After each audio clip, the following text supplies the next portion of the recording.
All right, we welcome to the Media Center the winner of the Coors Light Pole here in New Hampshire, Mr. Jimmie Johnson, driver of the number 48 Lowe's Chevrolet.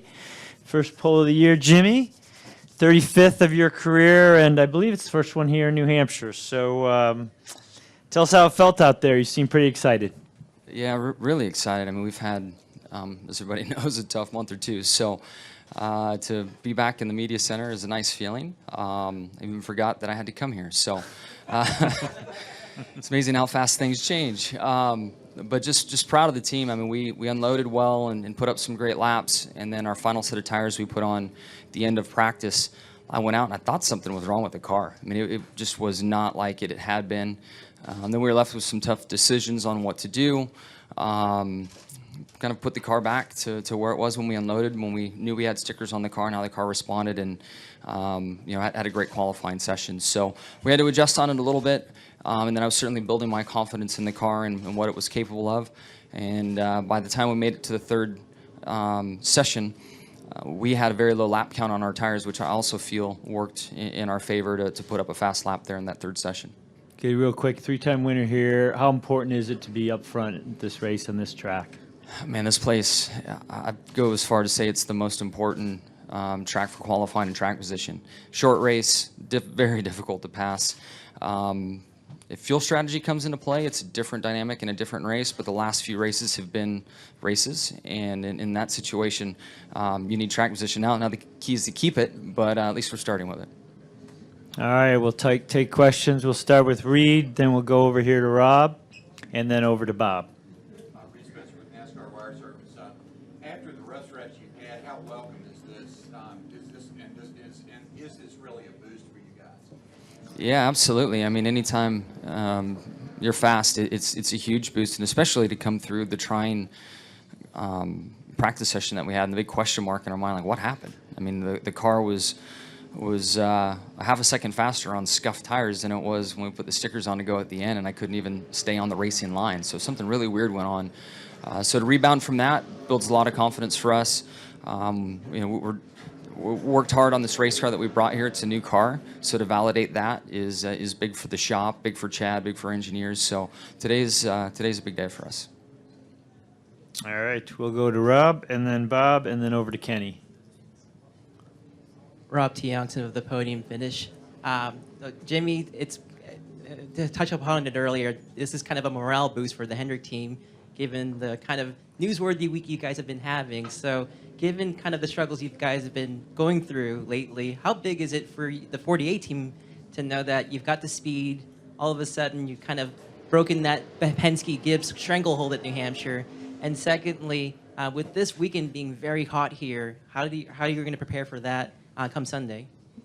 Yeah, it feels really good to be the fastest car here, and I have to say that through the news that we all learned yesterday with Dale not being able to be in the car, it was just mind-blowing to hear those things, and so happy for him that he's not afraid to stand up and say, I need to sit out. So very, very proud of him. But he did come here and test for us, and he gave us the foundation for the way our cars unloaded today. So big thanks to the 88 team, Dale and Greg and those guys for having a great test session and give us our opportunity at the pole today. And then with the heat, it's really hydration related. So right here, you just got to keep loading up. And you can't do it the day of. You have to start from the time probably 3 days out and really make sure that you have the right electrolyte balance going in and enough volume of fluid to make it through the hot summer days. Okay, we'll go to Bob, and then Kenny, and then over to Claire B. Bob Pockris, ESPN. What do you all lose when Dale Jr. is not at the track? And is it any more pivotal that he's not here this weekend, considering he did do the test here?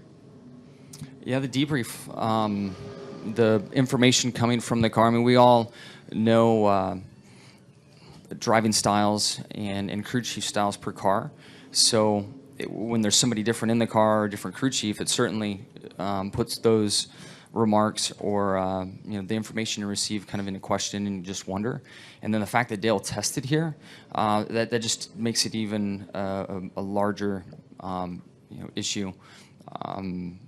He felt 2 days worth of testing and so many different combinations of setups in the car, and it's one thing to read it in the database, but it's actually talk to a driver that's experienced the shock or the spring or the bump stop and how it reacted.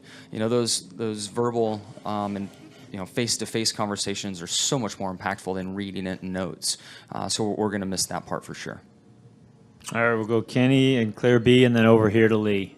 Kenny Bruce with NASCAR.com. Jimmie, you talked about not being sure why your car wasn't running as well as you guys kind of expected it to there when you made the changes. When you have a situation like that, I mean, do you feel like, okay, as bad as we could possibly be, we're still going to be good enough to advance out of the first round? Or do you guys were you just trying to sneak up on it and go round by round and keep going till you get to the end? You know, with experience, I try to just wash it away and start over. I hopped on my bike. Kenseth and I went for a 32-mile bike ride and just cleared our brains. And I came back, clean sheet of paper, tried to walk to the race car as if it was my first time in the car, and didn't have any baggage that I was carrying with me. And I think experience has helped me get to that spot. You know, younger years certainly worried about things and oversensitive and overthinking a lot of what goes on. So I think experience helps in these situations. And fortunately, the car was so different that one run, that something was just flat out wrong. I mean, it wasn't even the race car that I drove 10 laps in prior to. I mean, something was off. Yeah. Okay, we'll go to Claire B, and then to Lee, and then over to Lewis. Claire B. Lang, Sirius XM NASCAR Radio. When you first heard about Dale Earnhardt Jr., I mean, you've done off-road racing. You've seen your share of flips, and I don't know if you've hit your head a number of times, I would guess so. What was your initial sick reaction to it, but also knowing the side of racing where you've been a part probably of things like this? Yeah, I mean, I more than anything, just, again, am proud of him to recognize that he doesn't feel right and to say something about it. I talked to him last week when he thought he had a sinus infection, and I suggested a few things that I take that I know are legal with the drug screening policy, and I have seasonal allergies that I have to fight with, and he thought something like that was going on with him. But clearly there's more to it, and I've had my fair share of hard hits. I've had a few concussions, and the one thing about concussions is everybody responds differently to them. Some people are more sensitive. The repeat concussions and the sensitivity to it changes as well, and we're all different. So it's very difficult for me to comment because I know what I've been through and I don't know what he's been through. But again, I think, and it started right away when the news came out, how everybody was happy that he said something about it, and he's going to go through great lengths to make sure he understands what's going on and try to, if at all possible, address it and try to improve that situation so he's not so sensitive to it in the future. All right, over here to Lee, and then to Lewis. First of all, just to clarify, when you said something is broken, it was just a bad set of tires. We did not find anything broken or wrong. To me, it felt like. But that's what you said on the radio, right? Yep. I think something's broken. Something's broken, something's wrong. I thought that the right front spring was out of the bucket, is the way it felt to me. It felt like the nose of the car was really high, and it just wouldn't go down and travel and turn, just was up. So I thought a spring came out of its perch or out of the bucket, and when we got back in, everything checked out, and all we did was change the tires and went out and qualified on pole. Okay, and currently with 8 races to go for the chase, where do you think Hendrick Motorsports stands against Joe Gibbs Racing and Team Penske right now? Yeah, depending on the track, I think it alternates between a Penske car or a Gibbs car, and those guys have been the class of the field, especially as the summer is pressed on. We had a test in Indy where we tried and learned a lot. We have some more tests coming up for the company, and I feel like we're trying to close the gap right now to what they have going on, and thankfully we still have 2 months left to close the gap. Okay, Lewis, and then we'll go to Terrell. Louis Frank of Reuters. After a day like you have at Kentucky, how do you handle it? And you kind of touched upon it with Kenny. But what happens during the team meeting Monday or Tuesday? Yeah, it's tough. I mean, you hate tearing up cars. In the first car, I thought we had a couple tenths on the field, so that I felt really bad about. And we still had a great backup car in opening start. I went from 9th to 4th, and I was hanging around in there doing just fine, and just aggressive trying to get back to the front on new tires and lost it. So You know, it happens, but when a driver loses 2 cars in a weekend and it's on him, I mean, it was a long, slow week for me. I mean, I felt really bad for the guys. So you know, you try to shrug it off and move on, and thankfully, you know, this weekend got here soon enough. Or I guess we were in Indy, so that kind of helped things advance. We got back on the racetrack. Yep. Okay, we're going to go to Terrell Reed, and then we'll wrap it up with Dan Gelston. Hi, Terrell Covey, Portsmouth Herald. Jimmie, well, you guys came here and tested, and you've been at Indian testing. If you guys can get one here, get a win here, how big will that be, especially considering this is also a chase track, on starting to close that gap that you mentioned with Gibbs and Penske? Yeah, for sure. I mean, whenever we're at chase tracks, we're always very aware of that and hope to have a good first trip and build on that to come back for an even better second trip. Our short track program, we put a lot of effort into it to improve our cars and be more competitive. And I think Richmond showed a lot of promise for the 48 team. Very difficult track for us, and we had a very competitive day. And then we improved on that, we felt, and brought a similar car, but with some updates to it here. And except for that one run at the end of practice, felt like we did a nice job of improving the car. So, you know, we're validating some new stuff for our short track program, and today's a great step in the right direction for that.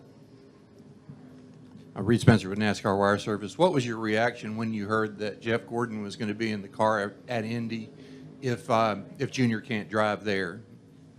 Somebody better call him. I think he's in the south of France drinking rosé. We need to sober him up and get him back. The posts that I've seen from he and his wife, they're having a big time over there. So we need to send some Gatorade over to him and get him hydrated and get him back for Indy. And do you think 8 months out of the car, conceivable that he could win? I've learned to never underestimate that man, without a doubt. And it's Indy, a place that he loves dearly, the winningest driver there. I'm sure it'll take a few laps to knock the rust off and get going, but there's enough on-track time, and the race is long enough that he'll have a shot if he's in the car. Just to clarify, did you say a 32-mile bike ride? Yes, sir. How long did that take? Hour 50, just under 2 hours. Wow. There's lots of hills around here, so it would have been better. Dan? Dan Gelson, the Associated Press. Jimmie, have you considered donating your brain like Dale said he would do in April? And have you suffered the kind of hits in your career that at all would make you concerned for your overall health way past your retirement date? I've never considered it. I guess I'm afraid what they'll find or not find. But in all seriousness, I've never considered it. I am an organ donor, so it wouldn't bother me to do that, but it's something I've not taken steps in and have discussed any at all. What was the second part? If you suffered the kind of hits in your career that would make you at all concerned about what could be in store later on down the line. Yeah, I've had concussions, especially racing off-road and motocross. I mean, I had plenty as a kid, a couple in a stock car. There was one at Indy. I had one at Watkins Glen, a mild one there. But I've not been sensitive to them. And there's guys, you know, that crash and we're all used to hitting the wall. There's some people that are just more sensitive to it, and I've been very fortunate that I haven't been that sensitive to concussions through my career.